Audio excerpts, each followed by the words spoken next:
देश की राजनीति एक बार फिर नए सामाजिक समीकरणों की ओर बढ़ती दिखाई दे रही है। अगले साल होने वाले 5 राज्यों के विधानसभा चुनाव से पहले कांग्रेस पार्टी ने दलित और अल्पसंख्यक समुदायों को साथ लाने की रणनीति पर काम तेज कर दिया है। पार्टी का मानना है कि मौजूदा राजनीतिक हालातों में इन दोनों समुदायों के मुद्दे काफी हद तक समान हो गए हैं। अगर इन्हें एक साझा मंच पर लाया जाए तो ये न केवल सामाजिक स्तर पर बल्कि राजनीतिक रूप से भी बड़ा असर डाल सकता है। इसी सोच के तहत कांग्रेस अपने अल्पसंख्यक विभाग और अनुसूचित जाति विभाग के साथ मिलकर राष्ट्रीय स्तर पर एक संयुक्त अभियान शुरू करने की तैयारी कर रही है। इस अभियान की शुरुआत 6 जून को दिल्ली में होने वाले एक बड़े सम्मेलन से होगी, जिसमें कांग्रेस के दोनों विभागों के पदाधिकारियों के अलावा सामाजिक कार्यकर्ता, बुद्धिजीवी, कलाकार और नागरिक समाज के प्रतिनिधि शामिल होंगे। पार्टी का उद्देश्य सिर्फ राजनीतिक चर्चा करना नहीं बल्कि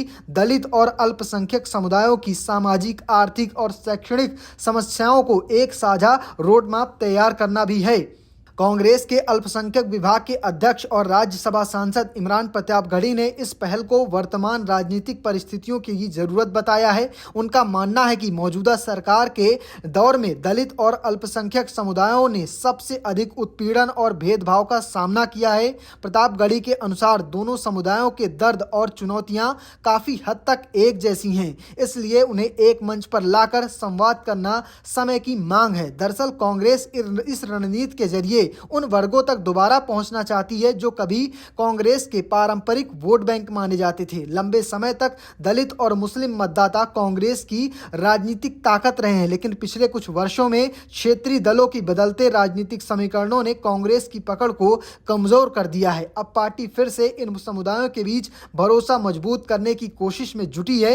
दिल्ली में होने वाला पहला सम्मेलन सिर्फ शुरुआत माना जा रहा है। इसके बाद उत्तर प्रदेश, उत्तराखंड, पंजाब, गोवा और मणिपुर जैसे राज्यों में इसी तरह के सम्मेलन आयोजित किए जाएंगे। अगले साल फरवरी-मार्च में इन राज्यों में विधानसभा चुनाव होने की संभावना है और कांग्रेस इन चुनावों को लेकर अभी से अपनी रणनीति में धार देने लगी है। विशेष रूप से उत्तर प्रदेश कांग्रेस की राजनीति का केंद्र बना हुआ है। देश में सबसे बड़ी राजनीतिक प्रयोगशाला कहे जाने वाले यूपी में दलित और मुस्लिम वोट बैंक का समीकरण चुनावी नतीजों को पूरी तरह बदल सकता है।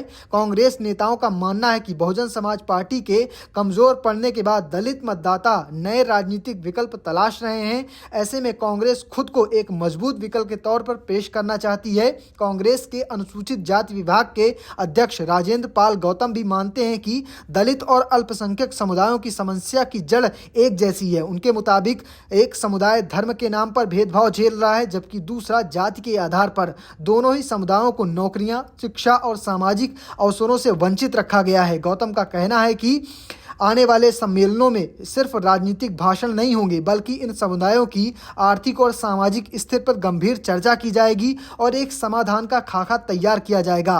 कांग्रेस के अंदरूनी सूत्रों का कहना है कि पार्टी ये भी रणनीति पूरी तरह चुनावी गणित में भी जुटी हुई है। जिन 5 राज्यों में अगले साल चुनाव होने हैं वहां दलित और अल्पसंख्यक आबादी मिलाकर 35 से 40% पहुंच रही सकती है। कांग्रेस का मानना है कि अगर इन दोनों समुदायों का समर्थन एकजुट होकर पार्टी के पक्ष में आता है तो चुनाव की तस्वीर बदल सकती है। राजनीतिक जानकारों का कहना है कि कांग्रेस इस बार अपनी पुरानी गलतियों से बचना चाहती है। बिहार चुनाव में वोट सीट शेयरिंग और गठबंधन को लेकर पार्टी को काफी नुकसान झेलना पड़ा है। अब कांग्रेस किसी भी स्थिति में उत्तर प्रदेश जैसे बड़े राज्य में कमजोर रणनीति के साथ नहीं उतरना चाहती। यही वजह है कि संगठन स्तर पर भी तैयारियां तेज कर दी गई हैं।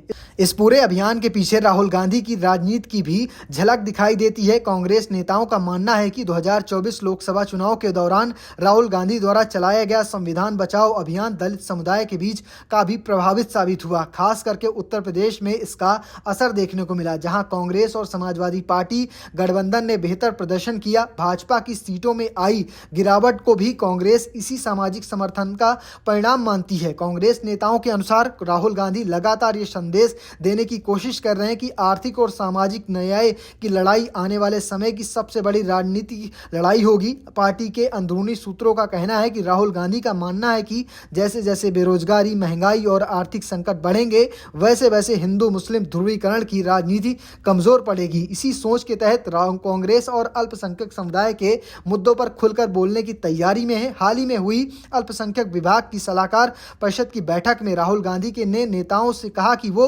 मुसलमानों और अल्पसंख्यकों से जुड़े मुद्दों को उठाने में संकोच न करें। सूत्रों के मुताबिक राहुल गांधी ने यह भी कहा कि अगर किसी मुसलमान के साथ अन्याय हो रहा है तो उसे सीधे उसी रूप में उठाना चाहिए, न कि अल्पसंख्यक जैसे व्यापक शब्दों के जरिए। यह बयान कांग्रेस की नई राजनीतिक लाइन को भी दिखाता है, जहां पार्टी अपने पारंपरिक वोट बैंक को सीधे साधने की और संवाद स्थापित करना चाहती है। हालांकि यह रणनीति कांग्रेस के लिए आसान नहीं होगी। भाजपा पहले से ही कांग्रेस पर तुष्टीकरण की राजनीति करने का आरोप लगाती रही है। ऐसे में कांग्रेस कैसे सामाजिक न्याय पर संतुलन बनाएगी, देखना बहुत दिलचस्प होगा। अब सबसे बड़ा सवाल है कि क्या कांग्रेस इस रणनीति को जमीन पर उतार पाएगी? क्या दलित और मुस्लिम समुदायों का नया समीकरण गठजोड़ कर पाएगी फिलहाल, जिससे उसे फायदा मिल सके? तमाम सारे सवालों के जवाब आपको मिलते रहेंगे। फिलहाल आपको वीडियो पसंद आया हो तो चैनल को सब्सक्राइब करना, पेज को फॉलो करना बिल्कुल भूलिएगा। धन्यवाद।